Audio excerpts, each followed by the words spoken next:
Hi students, നമ്മളിന്ന് discuss ചെയ്യുന്നത് last chapter ആയിട്ടുള്ള, അതായത് 16th ചാപ്റ്റർ ആയിട്ടുള്ള പ്രോബബിലിറ്റി എന്ന ചാപ്റ്ററാണ്.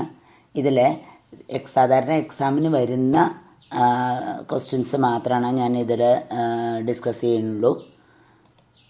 ആദ്യം അതിൽ പറയുന്നത് എന്താണ് ഔട്ട്കംസ്, എന്താണ് സാമ്പിൾ സ്പേസ്, എന്താണ് നമുക്കതിനെ ഒന്ന് നോക്കാം എന്താ പറയുന്നതെന്ന്. Possible result of a random experiment ആണ് ഔട്ട്കം എന്ന് പറയുന്നത്. അതായത് ഒരു റാൻഡം എക്സ്പെരിമെൻ്റ് എന്താണെന്നുള്ളത് ഡീറ്റെയിൽ ആയിട്ട് ചാപ്റ്ററിൽ പറയുന്നുണ്ട്. ഒരു റാൻഡം എക്സ്പെരിമെൻ്റ്, അതായത് പ്രഡിക്റ്റ് ചെയ്യാൻ പറ്റാത്ത റിസൾട്ടുള്ള എക്സ്പെരിമെൻറ്റുകളെ റാൻഡം എക്സ്പെരിമെൻറ്റ്. ആ റാൻഡം എക്സ്പെരിമെൻറ്റിൻ്റെ ഏത് റിസൾട്ടിനെയും ഏത് റിസൾട്ടിനെയാണ് പറയുന്നത് ഔട്ട്കം എന്നുള്ള പേരോട് കൂടിയിട്ട്. അങ്ങനെയാണെന്നുണ്ടെങ്കിൽ the set of all possible outcomes of a random experiment is called sample space. ആ എല്ലാ സാധ്യതയുള്ള എല്ലാ ഔട്ട്കംസിനെയും കൂടി പറയുന്ന പേരാണ് സാമ്പിൾ സ്പേസ്. ആ സെറ്റിനെ പറയുന്ന പേരാണ് സാമ്പിൾ സ്പേസ്. എസ് ആയിട്ട് ഡിനോട്ട് ചെയ്യുന്നു. അങ്ങനെയാണെങ്കിൽ നമുക്ക് പ്രോബ്ലംസ് നോക്കാം. 2 coins are tossed once, write the sample space. 2 coin ഇടുകയാണെന്നുണ്ടെങ്കിൽ എന്തൊക്കെ കേസുകൾ വരാം, അതിനെ മുഴുവൻ ഒരു സെറ്റിനുള്ളിൽ ലിസ്റ്റ് ചെയ്യുന്നു. എസ് എന്ന് പറയുന്നത് അപ്പോൾ ഹെഡും ടെയിലും വരാം. അപ്പോൾ 2 കോയിൻസ് ആകുമ്പോൾ HH, HT, TH, TT. ഇതാണ് 2 കോയിൻ. സിമ്പിളായിട്ടുള്ള ഒരു ക്വസ്റ്റ്യനാണ്. 2 കോയിൻ ഇടുമ്പോൾ വരുന്ന സാമ്പിൾ സ്പേസ്. അടുത്ത problem, 2 dice are rolled, right the sample space. 2 die ഇടുമ്പോൾ വരുന്ന കേസുകളെ ലിസ്റ്റ് ചെയ്യാൻ പറഞ്ഞു. അങ്ങനെയാണെന്നുണ്ടെങ്കിൽ വരുന്നത് ഡൈ ഇടുമ്പോൾ വരുന്ന 1 തുടങ്ങുന്നത് ആദ്യം ഒരു ഓർഡർ കീപ്പ് ചെയ്യണമെന്നില്ല, നമുക്ക് കിട്ടാൻ വേണ്ടി ഒരു ഓർഡറിൽ എഴുതുന്നു. 1 1 1 2 1 3 1 4 1 5 1 6 എന്ന് പറഞ്ഞിട്ട് ഒരു കേസ് വരാം, 6 എണ്ണം. അടുത്തത് 2 1 2 2 ഇതേപോലെ 2 3 2 4 2 5 2 6 എന്ന് പറഞ്ഞിട്ട് വരാം. അതേപോലെ 3ൽ തുടങ്ങുന്ന 3 1 2 3 6 വരാം, എക്സെട്ര. ഇതുപോലെ ലാസ്റ്റ് 6 1 2 6 6. ഇങ്ങനെ 36 കേസാണ് 2 ഡൈ ഇടുമ്പോൾ വരുന്ന പോസിബിൾ കേസസ് വരുന്നത്. അതിനെ എല്ലാത്തിനും കൂടി ലിസ്റ്റ് ചെയ്യുന്നതാണ് സാമ്പിൾ സ്പേസ് എന്ന് പറയുന്നത്. അപ്പോൾ മിനിമം അറിഞ്ഞിരിക്കേണ്ടതാണ് 2 കോയിൻ ഇടുമ്പോഴും 2 ഡൈ ഇടുമ്പോഴും വരുന്ന സാമ്പിൾ സ്പേസ് എഴുതുക എന്നുള്ളത് എന്തായാലും അറിഞ്ഞിരിക്കേണ്ട ഒരു കേസാണ്. ഓക്കെ, അടുത്ത പ്രോബ്ലം നോക്കാം. Suppose 3 bulbs are selected at random from a lot. Each bulb is tested and classified as defective or non-defective. Write the sample space of this experiment. അപ്പോൾ ഈ കേസിൽ അവർ പറഞ്ഞിട്ടുണ്ട് ഡിഫക്റ്റീവിന് ഡിയും നോൺ ഡിഫക്റ്റീവിന് എന്നും കൊടുത്തോളാൻ പറഞ്ഞിട്ടുണ്ട്. അപ്പോൾ നമുക്കൊരു ഹിൻഡ് കിട്ടിയതാണ് അത്. അല്ലാന്നുണ്ടെങ്കിൽ ചില പ്രോബ്ലത്തിന് നിങ്ങളായിട്ട് പറയേണ്ടി വരും, ഇങ്ങനെ ഷോർട്ടായിട്ട് എഴുതേണ്ടി വരും. അപ്പോൾ 3 ബൾബാണ് ഒരു ലോട്ടിൽ നിന്ന് എടുക്കുന്നത്. ആ 3 ബൾബും ഡിഫക്റ്റീവ് ആവാം, 3 ബൾബും നോൺ ഡിഫക്റ്റീവ് ആവാം, 2 എണ്ണം ഡിഫക്റ്റീവ്, അങ്ങനെ പല കേസുകൾ ആയിട്ട് വരാം. ആ എല്ലാ സാധ്യതകളെയും കൂടി ലിസ്റ്റ് ചെയ്യാനാണ് പറഞ്ഞിരിക്കുന്നത്. അപ്പോൾ എത്ര കേസ് വരും എന്നുള്ളതാണ് അറിയേണ്ടത്. അപ്പോൾ 3 എണ്ണം വരുമ്പോൾ എത്ര എണ്ണം വരുന്നുണ്ട് എന്നുള്ള ആ ഒരു ഐഡിയ വരണം. S equal to set DDD. 3 defective, 2 എണ്ണം ഡിഫക്റ്റീവ്, 1 എണ്ണം നോൺ ഡിഫക്റ്റീവ്, DDN. അടുത്തത് DND, DNN. ഇങ്ങനെ 4 എണ്ണം ഡിയിൽ തുടങ്ങുന്ന 4 എണ്ണം വരും. അടുത്ത 4 എണ്ണം എന്നിൽ തുടങ്ങുന്നത് NDD, NDN, NDD. സോറി, ഇത് NDD അല്ല, NND എന്നാണ് വരുന്നത്. NND ആണ് അത് വരുന്നത്. NND, NNN എന്നാണ് വരുന്നത്. അങ്ങനെ എന്നിൽ തുടങ്ങുന്ന 4 എണ്ണം NDD, NDN, NND, NNN അങ്ങനെ പറഞ്ഞു വരും. അതായത് 4 4 8 കേസാണ് വരിക. ഇതേ കേസ് തന്നെയാണ് 3 കോയിൻ ഇടുമ്പോൾ വരിക. 3 കോയിൻ ഇടുമ്പോൾ വരുന്നത് ഇതേ രീതിയിൽ HHH, HHT അങ്ങനെ പറഞ്ഞിട്ട് 8 കേസാണ് വരിക. അപ്പോൾ 2 സാധ്യതയുള്ളതിന് 8 കേസ് വരും. 2:3 അങ്ങനെയാണ് അതിൻ്റെ നമ്പർ വരുന്നത്. അപ്പോൾ ഓക്കെ, അടുത്ത പ്രോബ്ലം നോക്കാം. Consider the experiment in which a coin is tossed repeatedly until a head comes up. Describe the sample space. ഒരു കോയിൻ ഒരു ഹെഡ് വരുന്ന വരെ ടോസ് ചെയ്യുക. അങ്ങനെയാണെന്നുണ്ടെങ്കിൽ എന്താണ് സാമ്പിൾ സ്പേസ് വരിക എന്നുള്ളതാണ് ഇമ്പോർട്ടൻറ്റ് ക്വസ്റ്റ്യൻ ആണ്. അപ്പോൾ അത് കുറച്ചുകൂടി ഇമാജിനേഷൻ വേണം. ആൻസർ ഇതാണ് വരുന്നത്. ആദ്യത്തെ കേസിൽ തന്നെ H വരാം. H വന്നു കഴിഞ്ഞാൽ നിർത്താം. അപ്പോൾ ഒരു കേസ് H. അടുത്തത് ആദ്യത്തേൽ ടിയും പിന്നത്തേൽ രണ്ടാമത്തെ കേസിൽ ഹെഡ് വരാം. അപ്പോൾ അവിടെ നിർത്തി TH. മൂന്നാമത്തെ കേസിൽ ഹെഡ് വരുമ്പോൾ TTH. നാലാമത്തെ കേസിൽ എച്ച് വരുമ്പോൾ ടി ടി ടി എച്ച് അങ്ങനെ തുടരാം എക്സെട്ര. ഇൻഫൈനൈറ്റ് സെറ്റാണ് ഇവിടെ സാമ്പിൾ സ്പേസ് വരിക. ലാസ്റ്റ് എത്ര അവസാനം വേണമെങ്കിൽ ഹെഡ് വരാം. അപ്പോൾ അത് കാരണം ഇത് തുടർന്നുകൊണ്ടിരിക്കുന്നതാണ്, ഇൻഫൈനൈറ്റ് സെറ്റാണ്. ഇമ്പോർട്ടൻ്റ് ആയിട്ടുള്ളൊരു ക്വസ്റ്റ്യനാണ്. ഇതിലാണ് സാധാരണ ഒരു സാമ്പിൾ സ്പേസ് എഴുതാൻ പറയുന്ന ക്വസ്റ്റ്യൻസ് വരുന്നത്. അപ്പോൾ അത് മുന്നേ നമ്മൾ ചെയ്താൽ നോക്കിയ പ്രോബ്ലംസിനെ കമ്പയർ ചെയ്തിട്ട് പുതിയതായിട്ടുള്ളൊരു ക്വസ്റ്റ്യൻ വന്നാലും അതേ രീതിയിൽ നിങ്ങൾക്ക് എഴുതി പോവാം.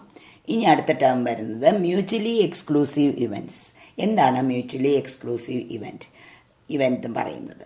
അതായത് two events A and B are called mutually exclusive events if the occurrence of any of them excludes the occurrence of the other event, that is they cannot occur simultaneously. രണ്ട് event ഒരു എക്സ്പെരിമെൻറ്റിൻ്റെ രണ്ട് ഇവൻ്റായിട്ട് പറയുകയാണെന്നുണ്ടെങ്കിൽ ആ രണ്ട് ഇവൻറ്റും ഒരാളുടെ occurrence, ഒരു ഇവൻറ്റിൻ്റെ occurrence മറ്റേ ഇവൻറ്റിൻ്റെ ഒക്കറൻസിനെ ഒരു തരത്തിലും ബാധിക്കുന്നില്ല എന്നുണ്ടെങ്കിൽ അതിനെ പറയുന്നതാണ് മ്യൂച്വലി എക്സ്ക്ലൂസീവ് ഇവൻറ്റ്സ്. സെറ്റിൻ്റെ കേസിൽ പറയുകയാണെന്നുണ്ടെങ്കിൽ എയും ബിയുടെയും ഇൻ്റർസെക്ഷൻ നൾ സെറ്റ് ആയിരിക്കും. എ ഇൻ്റർസെക്ഷൻ ബി എന്നുള്ളത് ഫൈ ആയിരിക്കും. യാതൊരു ബന്ധവും രണ്ട് സെറ്റും തമ്മിൽ ഉണ്ടാവില്ല. അങ്ങനെയാണെങ്കിൽ നമുക്ക് അവരെ പറയാം മ്യൂച്വലി എക്സ്ക്ലൂസീവ് ഇവൻറ്റ്സ് എന്ന് പറയാം. ഓക്കെ, അടുത്തത് പറയുന്നത് എക്സോസ്റ്റീവ് ഇവൻറ്റ്സ് ആണ്. എപ്പോഴാണ് രണ്ട് ഇവൻറ്റ്സിനെ അല്ലെങ്കിൽ രണ്ടിലധികം ഇവൻറ്റ്സിനെ എക്സോസ്റ്റീവ് എന്ന് പറയാം? If E1, E2, E3, etc. En are n events of a sample space S, and if E1 union E2 union E3 union etc. union En equal to S, then E1, E2, etc. En are called exhaustive events. അതായത് ഒരു എക്സ്പെരിമെൻറ്റിൻ്റെ എല്ലാ ഇവൻസിൻ്റെയും കൂടിയിട്ടുള്ള union total S കിട്ടുന്നുണ്ട് എന്നുണ്ടെങ്കിൽ അതിനെ പറയുന്നതാണ് exhaustive events. Okay, ഇവൻസുകളെല്ലാം പറഞ്ഞു തന്നു. ആ ഇവൻസിൻ്റെ എല്ലാവരുടെയും union total S sample space കിട്ടുന്നുണ്ടെങ്കിൽ ആ ഇവൻസിനെയാണ് എക്സോസ്റ്റീവ് ഇവൻറ്റ്സ് എന്ന് പറയുക. അങ്ങനെയാണെങ്കിൽ ഒരു പ്രോബ്ലം നോക്കാം. A die is rolled. Let A be the event that die shows 4 and B be the event that die shows an even number. Check whether. ഒന്നാമത്തെ question A and B are mutually exclusive events. രണ്ടാമത്തെ question A and B are exhaustive events. ഒരു കൊല്ലം ചോദിച്ചൊരു ക്വസ്റ്റ്യനാണ് ഇത്. ഒരു dye ഇടുമ്പോൾ A എന്ന് പറഞ്ഞത് ഡൈ ഷോസ് 4, അപ്പോൾ എ എന്ന് പറഞ്ഞ സെറ്റ് എഴുതുക. B be the event the dye shows even number, അപ്പോൾ ബി എന്ന് പറഞ്ഞ സെറ്റായിട്ട് എഴുതുക. ഈ രണ്ട് സെറ്റും തമ്മിലുള്ള ഇൻ്റർസെക്ഷനും യൂണിയനും കണ്ടുപിടിച്ചാൽ ഈ രണ്ടിൻ്റെയും ആൻസറായി. നോക്കാം. A equal to die shows 4 എന്ന് പറഞ്ഞാൽ ആകെ എന്തേ ഉള്ളൂ, സെറ്റ് 4 മാത്രമേ ഉള്ളൂ. ബി എന്ന് പറഞ്ഞാൽ ഈവൺ നമ്പർ ആയ കാരണം 1 2 3 4 5 6 ആണ് എന്താ നമ്മുടെ സാമ്പിൾ സ്പേസ് വരുന്നത്. അപ്പോൾ അതിൽ ഈവൺ നമ്പേഴ്സ് 2 4 6 മാത്രമേ ഉള്ളൂ. B equal to set 2 4 6. ഒന്നാമത്തെ ക്വസ്റ്റിൻ്റെ ആൻസർ പിന്നെ എ ഇൻ്റർസെക്ഷൻ ബി നോക്കുകയാണ്. എ ഇൻ്റർസെക്ഷൻ ബി നോക്കുമ്പോൾ എന്താ വരുന്നത്, ഇവർ രണ്ടാളുടെ ഇൻ്റർസെക്ഷൻ വരുന്നത് സെറ്റ് 4 ആണ്. എ ഇൻ്റർസെക്ഷൻ ബി 5 ആയാലാണ് മ്യൂച്വലി എക്സ്ക്ലൂസീവ് ആവുക. ഇവിടെ A intersection B not equal to 5 ആണ്. Implies A and B are not mutually exclusive എന്നാണ് പറയുന്നത്. ഓക്കെ, അപ്പോൾ ഒന്നാമത്തെ ആൻസറായി. രണ്ടാമത്തെ ആൻസർ എക്സോസ്റ്റീവ് എന്നാണ് ചോദിച്ചിരിക്കുന്നത്. അപ്പോൾ യൂണിയനാണ് കണ്ടുപിടിക്കേണ്ടത്. അപ്പോൾ ഇവിടെ എസ് എന്ന് പറയുന്നത് 1 2 3 4 5 6 ആണ്. എ യൂണിയൻ ബി കണ്ടുപിടിക്കുക. എ യൂണിയൻ ബി കണ്ടുപിടിക്കുമ്പോൾ എത്ര വരിക, സെറ്റ് 2 4 6 വരുള്ളൂ. അപ്പോൾ നോട്ട് ഈക്വൽ ടു എസ് ആണ്. ഇത് എയും ബിയും രണ്ട് ഇവൻറ്റ് പറഞ്ഞു കഴിഞ്ഞാൽ അവരുടെ യൂണിയൻ ടോട്ടൽ എസ് കിട്ടിക്കഴിഞ്ഞാലാണ് എക്സോസ്റ്റീവ് ഇവൻറ്റ് എന്ന് പറയുക. ഇവിടെ നോട്ട് ഈക്വൽ ടു എസ് ആണ്. Implies A and B are not exhaustive events എന്ന് പറയാം. ഓക്കെ, അടുത്ത പ്രോബബിലിറ്റിയിലേക്ക് നമുക്ക് പോവാം. Probability of an event E is given by P of E എന്ന് പറയുന്നത് എം ബൈ എൻ. അതായത് എമ്മും എന്നും എന്താണ്, number of favourable outcomes of E divided by total possible outcomes. ഇക്ക് ഫേവറബിൾ ആയിട്ടുള്ള സെറ്റിൻ്റെ എണ്ണം, ഇക്ക് ഫേവറബിൾ ആയിട്ടുള്ളൊരു സെറ്റ് എഴുതുക, അതിൻ്റെ എണ്ണം ഡിവൈഡഡ് ബൈ എസിൻ്റെ എണ്ണം, അതായത് ടോട്ടൽ പോസിബിൾ ഔട്ട്കംസ്. ഇതാണ് പി ഓഫ് ഇ വരുന്നത്. ഓക്കെ, ഇനി പ്രോബബിലിറ്റിയുടെ കുറച്ച് പ്രത്യേകതകളാണ്. P of E greater than or equal to 0. ഏതൊരു പ്രോബബിലിറ്റിയും പോസിറ്റീവ് ആയിരിക്കും greater than or equal to 0. P of S total probability 1 ആയിരിക്കും. പി ഓഫ് വൈ നൾ സെറ്റിൻ്റെ പ്രോബബിലിറ്റി 0 ആയിരിക്കും. അതായത് ഏതൊരു പ്രോബബിലിറ്റിയും 0ൻ്റെയും 1ൻ്റെയും ഇടയിലേ ഉണ്ടാവുള്ളൂ. ഓക്കെ, അങ്ങനെയാണ് പ്രോബബിലിറ്റിയുടെ case. For any two events A and B, P of A union B equal to P of A plus P of B minus P of A intersection B. ഇതാണ് വേറൊരു formula apply ചെയ്യേണ്ടി വരുന്നത്. ഇത് first ചാപ്റ്ററിലെ സെറ്റിലുള്ള ഫോമുലയായിട്ട് നമുക്ക് relate ചെയ്ത് പഠിക്കാം. P of A union B equal to P of A plus P of B minus P of A intersection B. If the events A and B are mutually exclusive എന്ത് സംഭവിക്കും? എയും ബിയും mutually exclusive ആകുമ്പോൾ A intersection B എന്നുള്ളത് 5 ആവും. അപ്പോൾ P of 5 വരും. P of 5 എന്ന് പറഞ്ഞാൽ 0 ആണ്. അപ്പോൾ അങ്ങനെ ഈ ഫോമുല മാറി P of A union B equal to P of A plus P of B ആയിട്ട് മാറും. ഓക്കെ. പിന്നെ for any event A P of A dash equal to 1 minus P of A ആണ്. ഒരു എയുടെ കോംപ്ലിമെൻറ്റ്, അതായത് ഇവിടെ മറ്റേ എ ഡാഷ് ഡിനോട്ട് ചെയ്യണു. പി ഓഫ് എ ഡാഷ് എന്ന് പറയുന്നത് ടോട്ടൽ പ്രോബബിലിറ്റിന്ന് പി ഓഫ് എ സബ്ട്രാക്ട് ചെയ്താൽ മതി. ഇത്രയാണ് പ്രോബബിലിറ്റിയുടെ പ്രോപ്പർട്ടീസ് എന്ന് പറയുന്ന സംഭവങ്ങൾ. എങ്ങനെയാണ് പ്രോബ്ലം ചെയ്യുമ്പോൾ ചെയ്യാൻ നോക്കാം. If 2/11 is the probability of an event A, what is the probability of the event not A? Not A എന്ന് പറഞ്ഞാൽ A dash എന്നർത്ഥം. അപ്പോൾ നമുക്ക് ഫോമുല അറിയാം. Given P of A equal to 2/11, P of A dashൻ്റെ formula 1 minus P of A ആണ്. നേരിട്ട് നമുക്ക് സബ്സ്റ്റിറ്റ്യൂട്ട് ചെയ്താൽ 1 minus 2/11 equal to cross multiply ചെയ്യുമ്പോൾ 11 മൈനസ് 2/11 ഈക്വൽ ടു 9/11 ആൻസർ കിട്ടും. ഇങ്ങനെ നമുക്ക് നേരിട്ടുള്ള ക്വസ്റ്റ്യൻസ് ഫോമുല അപ്ലൈ ചെയ്തിട്ട് ചെയ്യാൻ പറ്റും. അടുത്ത question. A card is drawn from a well shuffled pack of 52 cards. What is the probability of getting a red card or a king എന്നാണ്. Or എന്ന് പറയുമ്പോൾ അതായത് ഇതാണ് അറിയേണ്ടത്. നോട്ട് എ എന്ന് പറഞ്ഞാൽ എ ഡാഷും, ഓർ എന്ന് പറയുമ്പോൾ എന്താണ് വരിക? യൂണിയൻ ആണ് വരിക. ആൻഡ് എന്ന് പറയുമ്പോൾ എന്താണ് വരിക? ഇൻ്റർസെക്ഷൻ ആണ് വരിക. ഈ ഒരു വിവരമാണ് നമുക്ക് ആദ്യം വേണ്ടത്. റെഡ് കാർഡും വരണം. 52 കാർഡ്സിൽ നിന്ന് ഗെറ്റിംഗ് എ റെഡ് കാർഡ്, ഒന്നില്ലെങ്കിൽ റെഡ് കാർഡ് ആവണം അല്ലെങ്കിൽ കിങ് ആവണം എന്നാണ് പറഞ്ഞത്. അപ്പോൾ ആൻസറിൽ നമ്മൾ ഇതിനെ നമുക്ക് എങ്ങനെ വേണമെങ്കിൽ ഡിനോട്ട് ചെയ്യാൻ. നമ്മളിവിടെ റെഡ് കാർഡിനെ എ എന്ന് പറഞ്ഞ ഇവൻ്റായിട്ടും കിങ്ങിനെ ബി എന്ന് പറഞ്ഞ ഇവൻ്റായിട്ടും ഡിനോട്ട് ചെയ്യണം. നീട്ടി വലിച്ച് എഴുതണമെന്നില്ല, ഇങ്ങനെ എഴുതിയാലും മതി. Let A be the event of getting a red card, B be the event of getting A king card, അങ്ങനെയൊക്കെ പറയാം.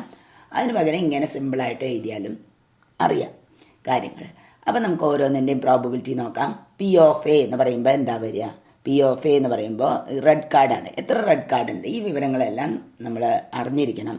റെഡ് കാർഡ് എന്നുള്ളത് 26ഉം ബ്ലാക്ക് കാർഡ് എന്നുള്ളത് 26ഉം ആണ്. കിങ് എന്നുള്ളത് 4 എണ്ണമാണ് വരിക ഒരു പാക്കിൽ. അപ്പോൾ ഈ ഒരു കാര്യം അറിഞ്ഞിരിക്കണം. അത് പറഞ്ഞോളന്നില്ല. അപ്പോൾ പി ഓഫ് എ എന്ന് പറയുമ്പോൾ 26/52 ആണ് വരിക. റെഡ് കാർഡ് 26 ആണ്. അപ്പോൾ ഒരു റെഡ് കാർഡ് എടുക്കാനുള്ള പ്രോബബിലിറ്റി പറയുമ്പോൾ favourable divide by total 26/52. P of B ഒരു കിങ് എടുക്കാനുള്ളത് എന്ന് പറയുമ്പോൾ കിങ് ആകെ എത്ര ഉണ്ട് ഡിവൈഡഡ് ബൈ ടോട്ടൽ എത്ര ഉണ്ട്, അതായത് P of B equal to 4/52 ഇങ്ങനെ വരും. റിക്വയർഡ് പ്രോബബിലിറ്റി എന്ന് പറയുന്നത് ഓറാണ്, അതായത് എ യൂണിയൻ ബി ആണ്. നമുക്കറിയാം formula P of A union B equal to P of A plus P of B minus P of A intersection B എന്നാണ്. ഇതിൽ P of എയും പി ഓഫ് ബിയും കിട്ടി. P of A intersection B എന്ന് പറഞ്ഞാൽ എന്താണ് നമ്മൾ ആലോചിക്കേണ്ടതാണ്. അതായത് റെഡ് കാർഡ് എന്ന് പറഞ്ഞു കഴിഞ്ഞാൽ 2 തരത്തിലുണ്ട്. ആർട്സും ഉണ്ട്, പിന്നെ ഡയമണ്ടും ഉണ്ട്. ഇതിൽ രണ്ടിലും ഓരോ കിങ് വരും. അതായത് റെഡ് കാർഡിലെ കിങ് റെഡ് കാർഡും ആവണം കിങ്ങും ആവണം, അതാണ് എ ഇൻ്റർസെക്ഷൻ ബി. അപ്പോൾ റെഡ് കാർഡും ആവണം കിങ്ങും ആവണം എന്ന് പറയുന്ന 2 എണ്ണമാണ് വരിക. ഓക്കെ, 2 കിങ്ങാണ് വരിക. 2 റെഡ് കിങ്ങും 2 ബ്ലാക്ക് കിങ്ങുമാണ് വരിക. അപ്പോൾ ഇത് രണ്ടും കൂടി സാറ്റിസ്ഫൈ ചെയ്യുന്ന 2 എണ്ണമാണ്. അപ്പോൾ സബ്സ്റ്റിറ്റ്യൂട്ട് ചെയ്യുമ്പോൾ പി ഓഫ് എ എന്ന് പറഞ്ഞാൽ 26/52 പ്ലസ് പി ഓഫ് ബി പറഞ്ഞ 4/52 മൈനസ് ഇപ്പോൾ നമ്മൾ പറഞ്ഞ P of A intersection B എന്ന് പറയുമ്പോൾ 2/52 ഈക്വൽ ടു ഡിനോമിനേറ്റർ ഒന്നായ കാരണം മുകളിലത്തെ തമ്മിൽ ആഡ് ചെയ്യാൻ പറ്റും. 26 + 4 30, 30 - 2 28, 28/52. കോമൺ ഫാക്ടർ കളയുമ്പോൾ 4 കളയുമ്പോൾ 7/13. ഒരു കൊല്ലം ചോദിച്ച ക്വസ്റ്റ്യനാണ്. അപ്പോൾ ഇതേ രീതിയിലുള്ള പ്രോബ്ലംസ് ഒക്കെ വരാം. ഓക്കെ, അപ്പോൾ നമ്മൾ അതിനെ ആലോചിച്ച് ഏത് ഫോമുലയാണ് നമ്മൾ പഠിച്ചതിൽ ഏത് ഫോമുലയാണ് ഇവിടെ വരിക എന്നുള്ളത് ആലോചിച്ച് തന്നിരിക്കുന്നതിനെ ലിസ്റ്റ് ചെയ്യാനും ഒക്കെ പറ്റണം. ഓക്കെ, അടുത്ത problem. A bag contains 9 discs of which 4 are red, 3 are blue and 2 are yellow. A disc is drawn at random from the bag. Calculate the probability that will be ഒന്നാമത്തെ question red, രണ്ടാമത്തെ question not yellow. ഇങ്ങനെ ഒരു question ചോദിച്ചു വിചാരിക്കുക, സിമ്പിളായിട്ടുള്ളൊരു question. അപ്പോൾ ഇതേപോലെ റെഡിൻ്റെ favourable എത്ര റെഡ് ഉണ്ട് നോക്കുക. 4 റെഡ്. ആകെ എത്ര എണ്ണം ഉണ്ട്, എത്ര ഡിസ്ക് ഉണ്ട്? 9. Favourable divide by total. അങ്ങനെ എളുപ്പമായിട്ട് നമുക്ക് 4/9 എന്ന് പറഞ്ഞ ആൻസർ കിട്ടും. അടുത്തത് P of not yellow. Not yellow എന്ന് പറഞ്ഞു കഴിഞ്ഞാൽ 2 തരത്തിൽ ചെയ്യാൻ പറ്റും. നോട്ട് യെല്ലോ എന്നുള്ളതിൻ്റെ പ്രോബിലിറ്റി 1 - പി ഓഫ് യെല്ലോ എന്ന് പറഞ്ഞിട്ട് 1 - യെല്ലോ എന്ന് പറയുന്നത് 2/9, 1 - 2/9 എന്ന് പറഞ്ഞ് ചെയ്യാം. അല്ല സാധാരണ ഇത് സിമ്പിളായിട്ടുള്ള കാരണം പി ഓഫ് നോട്ട് യെല്ലോ പറഞ്ഞാൽ പിന്നെ ഏതൊക്കെയാണ് വരിക? അത് റെഡും ബ്ലൂവും. P of red and blue. റെഡും ബ്ലൂവും കൂടിയിട്ട് 7 ഉണ്ട്. 4 + 3 7 7/9. രണ്ട് തരത്തിൽ ചെയ്താലും ഒരേ ആൻസർ കിട്ടും. ഏത് വേണമെങ്കിൽ നിങ്ങൾക്ക് ചെയ്യാം. ഓക്കെ, ഇങ്ങനെ നമുക്ക് സിമ്പിളായിട്ടുള്ളൊരു ക്വസ്റ്റ്യൻ നമ്മൾ കണ്ടു. അടുത്തത്, if A and B are two events of a sample space with P of A equal to 0.54, P of B equal to 0.69 and P of A intersection B equal to 0.35, find P of A dash intersection B dash. ഇങ്ങനെ ഒരു question direct ആയിട്ട് ചോദിച്ചു വിചാരിക്കുക. Formula apply ചെയ്യുന്ന direct ക്വസ്റ്റ്യൻസും ചില കൊല്ലങ്ങളിൽ ചോദിക്കാറുണ്ട്. അപ്പോൾ ഇവിടെ നമ്മൾ അപ്ലൈ ചെയ്യുന്ന ഡിമോർഗൻസ് ലോ, നമ്മൾ കഴിഞ്ഞ ഫസ്റ്റ് ചാപ്റ്ററിൽ പഠിച്ച ഫോമുലയാണ് ഇവിടെ അപ്ലൈ ചെയ്യുന്നത്. A dash intersection B dash എന്ന് പറയുന്ന ഒരു ഭാഗത്തിന്, സെറ്റിൻ്റെ ഭാഗത്തിന് നമ്മൾ A union B whole dash എന്ന് പറയുന്നു. അതിൻ്റെ പുറത്ത് എന്തുണ്ട്, പി ഉണ്ടെന്ന് മാത്രമേ ഉള്ളൂ. അപ്പോൾ P of A dash intersection B dash equal to P of A union B whole dash എന്ന് എഴുതാം, ഡിമോർഗൻസ് ലോ വെച്ചിട്ട്.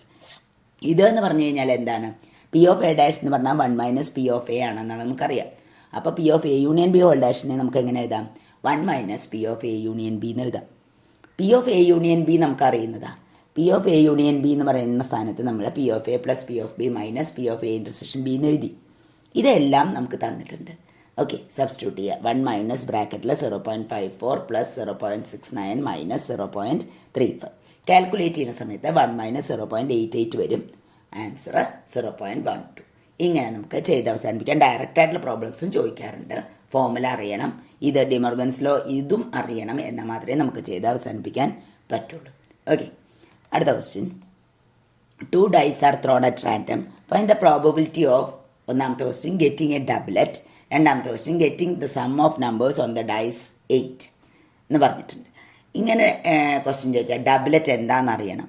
ഇപ്പോൾ 2 ഡൈ ആണ് ഇടുന്നത്. ആൻസർ ആദ്യം എസ്സിലെ സാമ്പിൾ സ്പേസ് നമ്പറാണ് ഇവിടെ വേണ്ടത്. ലിസ്റ്റ് ചെയ്താലും തെറ്റില്ല. ലിസ്റ്റ് ചെയ്ത് കഴിഞ്ഞാൽ നമുക്ക് അതിനെ പറ്റിയുള്ള ഒരു വിവരവും കിട്ടും, തെറ്റൊന്നുമില്ല. അല്ലെങ്കിൽ ഇവിടെ n(s) = 36 എന്ന് പറഞ്ഞ് എഴുതി. ഇനി ഡബ്ലറ്റ് എന്ന് പറഞ്ഞാൽ എന്താണ്? ഡബ്ലറ്റ് എന്ന് പറഞ്ഞാൽ പോസിബിൾ ഡബ്ലറ്റ്സ് ആർ 1 1 2 2 3 3 4 4 5 5 6 6. ഇങ്ങനെ സെയിം ആയിട്ട് വരുന്ന ആൾക്കാരെ പറയുന്ന പേരാണ് ഡബ്ലറ്റ്. ഇത് നന്നായിട്ട് അറിഞ്ഞിരിക്കണം. ഡബ്ലറ്റ് എന്ന് പറഞ്ഞാൽ എന്താണ്? ഇമ്പോർട്ടൻ്റ് ആയിട്ടുള്ള ഒരു ക്വസ്റ്റ്യൻ ആണ്. ഡബ്ലറ്റ് എന്താണെന്നുള്ളത് അറിയണം. എത്ര ഡബ്ലറ്റ് ഉണ്ട് എന്നുള്ളതും അറിയണം. എത്ര ഡബ്ലറ്റ് വന്നു? ഇപ്പോൾ 6 ഡബ്ലറ്റ് വന്നു. n(doublets) = 6. അപ്പോൾ ഇതിൻ്റെ പ്രോബബിലിറ്റിയാണ് ചോദിച്ചേക്കണേ.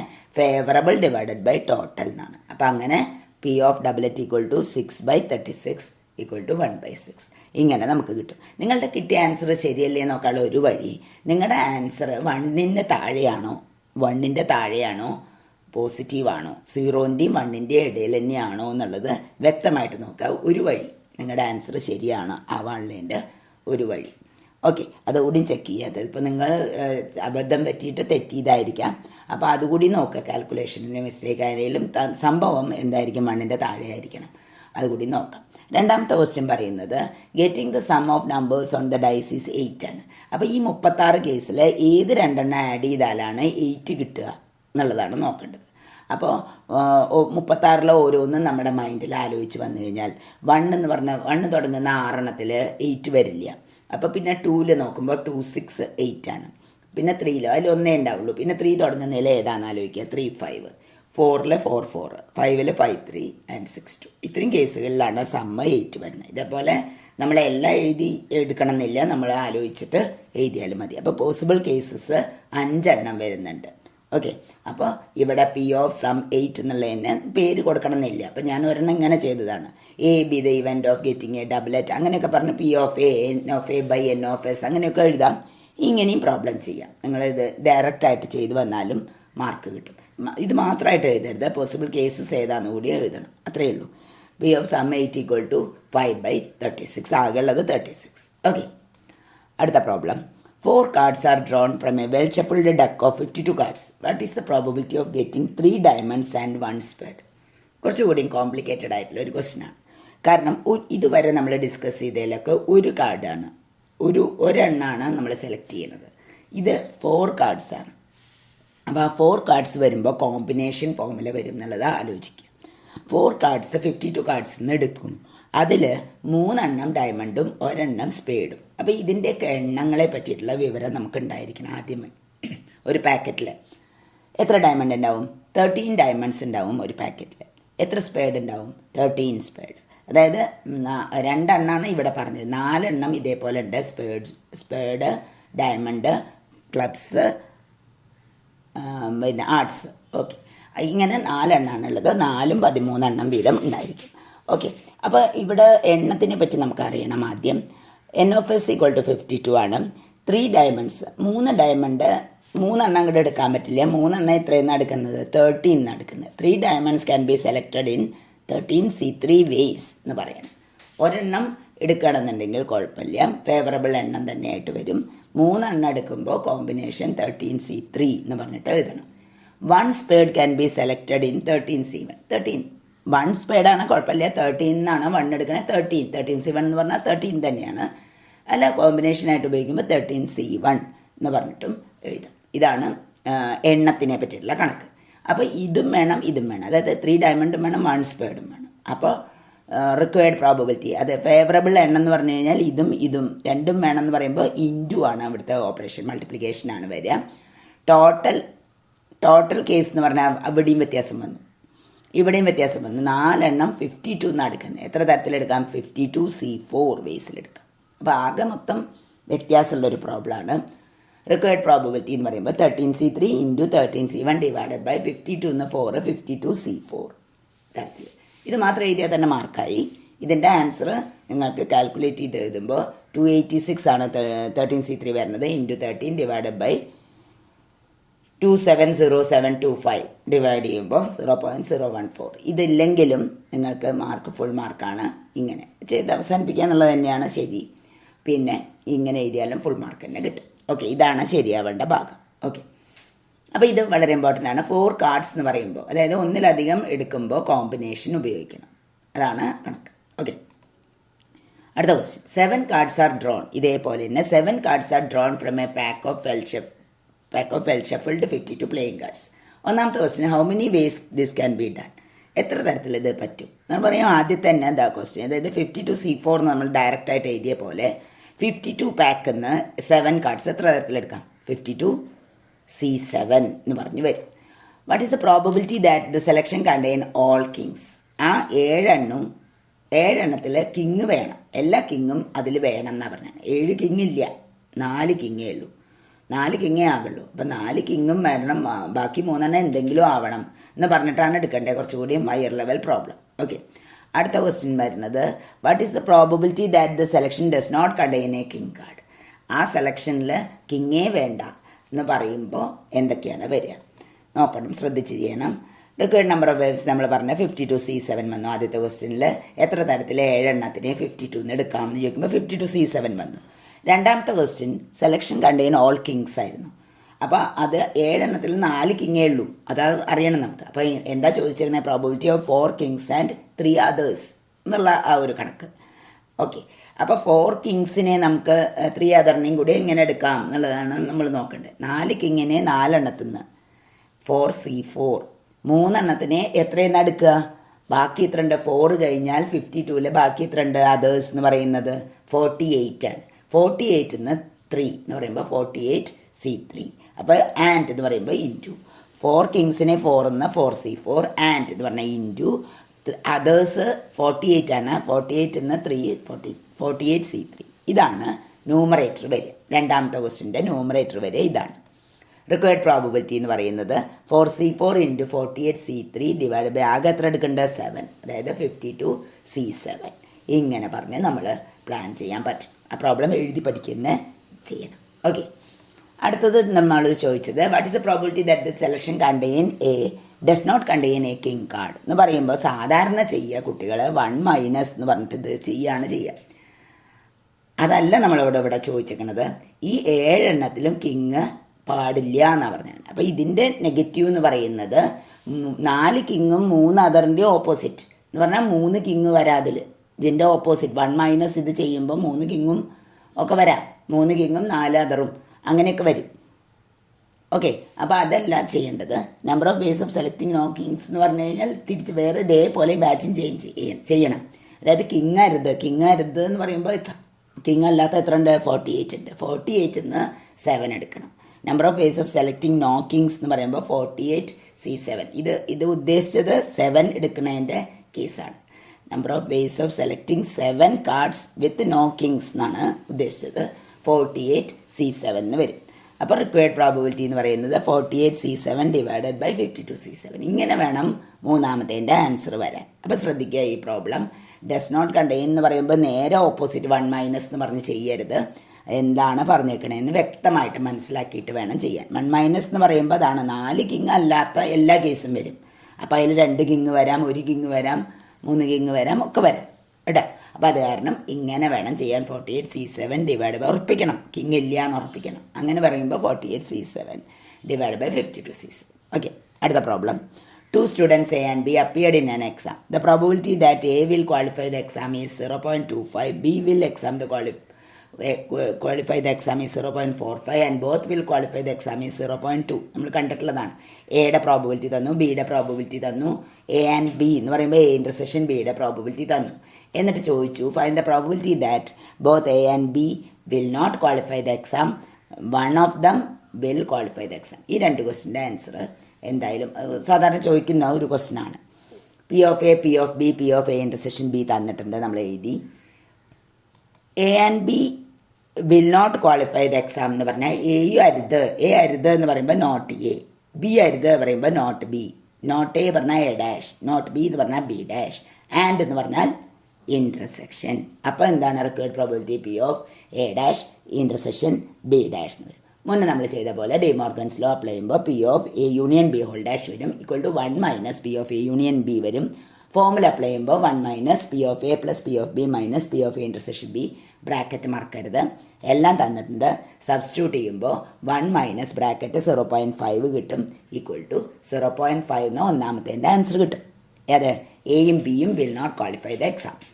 അടുത്ത ക്വസ്റ്റ്യൻ ചോദിച്ചത് one of them will qualify the exam, എയോ ബിയോ മാത്രം കിട്ടുന്നതിൻ്റെ പ്രോബബിലിറ്റി എന്ന് പറയുമ്പോൾ റിക്വയർഡ് പ്രോബബിലിറ്റി ഇവിടെ വരിക. എക്ക് കിട്ടുമ്പോൾ ബിക്ക് കിട്ടരുത് എന്നെങ്ങനെ പറയണം? എ ഇൻ്റർസെക്ഷൻ ബി ഡാഷ്, അല്ലെങ്കിൽ ബിക്ക് കിട്ടുമ്പോൾ എക്ക് കിട്ടരുത്, എ ഡാഷ് ഇൻ്റർസെക്ഷൻ ബി. ഏതെങ്കിലും ഒന്നിന് മാത്രം കൊടുത്തിട്ട് ചെയ്യുക. ഇത് 2 കേസും വരും, അതാണ് ഓർ. 1 ഓഫ് ദം വിൽ, എക്ക് കിട്ടാം അല്ലെങ്കിൽ ബിക്ക് കിട്ടാം എന്നുള്ളതിന് സെറ്റായിട്ട് ഇങ്ങനെ എഴുതാം. ഇനി ഇത് ഓർ എന്നുള്ളത് മ്യൂച്വലി എക്സ്ക്ലൂസീവ് ആയ കാരണം, എക്ക് കിട്ടണം ബിക്ക് കിട്ടണം തമ്മിൽ യാതൊരു ബന്ധമില്ലാത്ത ഇവൻറ്റ്സ് ആയ കാരണം ഇത് മ്യൂച്വലി എക്സ്ക്ലൂസീവ് ആണ്. അത് കാരണം ഇൻ്റർസെക്ഷൻ 5 ആണ്. അപ്പോൾ ഇതിൻ്റെ answer P of A intersection B dash plus P of A dash intersection B. ഇനി ഇത് കിട്ടാൻ നമുക്ക് ആ വെൻ ഡയഗ്രത്തിൻ്റെ കൺസെപ്റ്റാണ് കിട്ടേണ്ടത്. എ ഇൻ്റർസെക്ഷൻ ബി ഡാഷ് എന്ന് പറഞ്ഞു കഴിഞ്ഞാൽ വെൻ ഡയഗ്രം മാർക്ക് ചെയ്തത് ആലോചിക്കുക. എ ഇൻ്റർസെക്ഷൻ ബി ഡാഷ് എന്ന് പറഞ്ഞാൽ എ എന്നുള്ള ഭാഗം, എ ഇൻ്റർസെക്ഷൻ എയുടെ A minus B, A intersection B, B minus A എന്ന് പറഞ്ഞിട്ട് നമ്മൾ ഫസ്റ്റ് ചാപ്റ്ററിൽ വരച്ചിട്ടുണ്ടായിരുന്നു. അതിൽ എയുടെ ഭാഗം 3 ഭാഗമായിട്ട് നമ്മൾ വരയ്ക്കുമ്പോൾ ആ ഒന്നാമത്തെ ഭാഗം മാത്രം ആണ് എ ഇൻ്റർസെക്ഷൻ ബി ഡാഷ്. അത് കിട്ടാൻ നമ്മൾ P of A minus P of A intersection B ആണ് ഈ ആദ്യത്തെ ഭാഗത്തിൻ്റെ ആൻസർ. പി ഓഫ് എ എന്ന് എ ഇൻ്റർസെക്ഷൻ ബിയുടെ ഭാഗം കളയുക. അപ്പോൾ പ്രോബബിലിറ്റി അപ്ലൈ ചെയ്യുമ്പോൾ P of A minus P of A intersection B. അതുപോലെ ബി ഉള്ള ഭാഗം മാത്രം കിട്ടണം, എ കളയണം എന്ന് പറയുമ്പോൾ P of B minus P of A intersection B. ഈ ഒരു ഇത് ഓർമ്മ ഉണ്ടാവണം, എന്നാലാണ് ചെയ്യാൻ പറ്റുള്ളൂ. സെക്കൻഡ് ഇയർ എത്തുമ്പോൾ വേറെ ഇൻഡിപെൻഡൻറ്റ് ഇവൻറ്റ്സ് എന്ന് പറഞ്ഞിട്ട് വളരെ എളുപ്പമായിട്ട് ഈ പ്രോബ്ലം ചെയ്യാം. ഇപ്പം നമുക്ക് ചെയ്യുന്നത് ഈ മെത്തേഡ് സെറ്റിൻ്റെ വെൻ ഡയഗ്രം കൺസെപ്റ്റിലൂടെയാണ് നമ്മൾ ചെയ്യുന്നത്. അപ്പോൾ ഇങ്ങനെയാണ് ഇത് അപ്ലൈ ചെയ്യുക. എല്ലാം അറിയാം, സബ്സ്റ്റിറ്റ്യൂട്ട് ചെയ്യുക. P of A 0.25, P of B എന്ന് പറയുന്നത് 0.45, P of A intersection B 2 പ്രാവശ്യം 0.2 മൈനസ് ചെയ്തു, ആൻസർ 0.3. ഇങ്ങനെയാണ് ഈ പ്രോബ്ലം ചെയ്യേണ്ടത്. വ്യക്തമായിട്ട് പഠിക്കുക. ഇഷ്ടംപോലെ കൊല്ലങ്ങളിൽ ചോദിച്ചൊരു ക്വസ്റ്റ്യനാണ്, തെറ്റാതെ പഠിക്കുക. അടുത്ത question, find the probability of getting 53 Fridays in A leap year. ഒരു എൻട്രൻസിനൊക്കെ ചോദിക്കുന്ന ഒരു അഡ്വാൻസ് ലെവലിലെ ക്വസ്റ്റ്യനാണ്. ഒരു ലീപ്പ് ഇയറിൽ ഇൻട്രസ്റ്റിങ്ങുമാണ്, അറിയാനുള്ള ഒരു ആഗ്രഹം ഉണ്ടാവുന്നത് നല്ലതാണ്. ഈ ഒരു ചോദ്യത്തിന് ഒരു ലീപ്പ് ഇയറിൽ 53 ഫ്രൈഡേസ് വരാനുള്ളതിൻ്റെ പ്രോബബിലിറ്റി എന്താണ്? അപ്പോൾ ലീപ്പ് ഇയർ എന്ന് പറയുമ്പോൾ 366 ഡേയ്സ് വരും. അതായത് 364 എന്ന് പറഞ്ഞാൽ 52 ആണ്. അതായത് 52 × 7 എന്ന് പറഞ്ഞാൽ 364 ആണ്. അപ്പോൾ 52 വീക്ക് ഉണ്ടാവും. അത് കഴിഞ്ഞ് 2 ഡേയ്സ് കൂടിയും വരും. Okay, 52 weeks and 2 days. ഏത് 365 അല്ല, 366 ആവുമ്പോൾ 2 ഡേയ്സ്. 365 ആകുമ്പോൾ 52 വീക്സ് കഴിഞ്ഞിട്ട് ഒരു ദിവസമേ ഉണ്ടാവുള്ളൂ. അങ്ങനെ വരും. അപ്പോൾ 52 വീക്സ് എന്ന് പറയുമ്പോൾ 52 ഫ്രൈഡേ ക്ലിയർ. അത് കഴിഞ്ഞ് ഈ 2 ഡേയുടെ കാര്യം മാത്രമാണ് നമ്മൾ നോക്കണ്ടു. അപ്പോൾ ഇതിൽ ഒരെണ്ണം വരണം, 52 കഴിഞ്ഞ് ഒരെണ്ണം ഈ രണ്ടിൽ വരണം, അതാണ് വേണ്ടത്. Then there will be 52 Fridays and the remaining 2 days can be എന്തൊക്കെ ആയിട്ട് വരാം? Sunday, Monday, Monday Tuesday, Tuesday Wednesday, Wednesday Thursday, Thursday Friday, Friday Saturday and Saturday Sunday. ഇങ്ങനെയാണ് വരിക. ഇതിൽ നമുക്ക് ഫ്രൈഡേ ആണ് കിട്ടേണ്ടത്. ഫ്രൈഡേ കിട്ടാനുള്ള 2 കേസസാണ് ഇവിടെ ഉള്ളത്, തേഴ്സ്ഡേ ഫ്രൈഡേയും ഫ്രൈഡേ സാറ്റർഡേ. ഓക്കെ, ഇതിങ്ങനെയൊക്കെ വരാം ആ 2 ദിവസങ്ങൾ. അപ്പോൾ ഇതിൽ എത്ര എണ്ണം ഉണ്ട്? 7 എണ്ണം ഉണ്ട്. ഈ 7 ആണ് total number of cases, possible cases. അതിൽ ഫേവറബിൾ ആയിട്ടുള്ളത് നമുക്ക് 2 ഉള്ളൂ. അപ്പോൾ ഇവിടെ നോക്കണ്ടു, ബാക്കി ഇവിടുത്തെ കാര്യങ്ങളൊന്നും നോക്കണ്ട, ഈ റിമൈനിങ് 2 ഡേയ്സിൻ്റെ കാര്യം മാത്രമേ നോക്കണ്ടു. അപ്പോൾ ഫേവറബിൾ ഔട്ട്കംസ് ഏതൊക്കെയാണ്? തേഴ്സ്ഡേ ഫ്രൈഡേ, ഫ്രൈഡേ സാറ്റർഡേ ആണ്. അപ്പോൾ റിക്വയർഡ് പ്രോബബിലിറ്റി എന്ന് പറയുന്നത് 2/7. അങ്ങനെ ഇത് 2 ആണ്, ബാക്കി ടോട്ടൽ 7 ആണ്. ഇങ്ങനെ നമുക്ക് ചെയ്യാം. ഏത് ഡേ വന്നാലും ഇതേപോലെ നമുക്ക് ചെയ്ത് അവസാനിപ്പിക്കാൻ പറ്റുന്നതാണ്. ഇതുപോലത്തെ പ്രോബ്ലംസാണ് സാധാരണ എക്സാമിന് ചോദിക്കുക. ഓക്കെ, അപ്പോൾ നമുക്ക് ഇത്രയും പ്രോബ്ലംസ് വളരെ വ്യക്തമായിട്ട് എഴുതി പഠിച്ചു കഴിഞ്ഞാൽ നല്ല മാർക്ക് സ്കോർ ചെയ്യാൻ പറ്റും. Okay, thank you.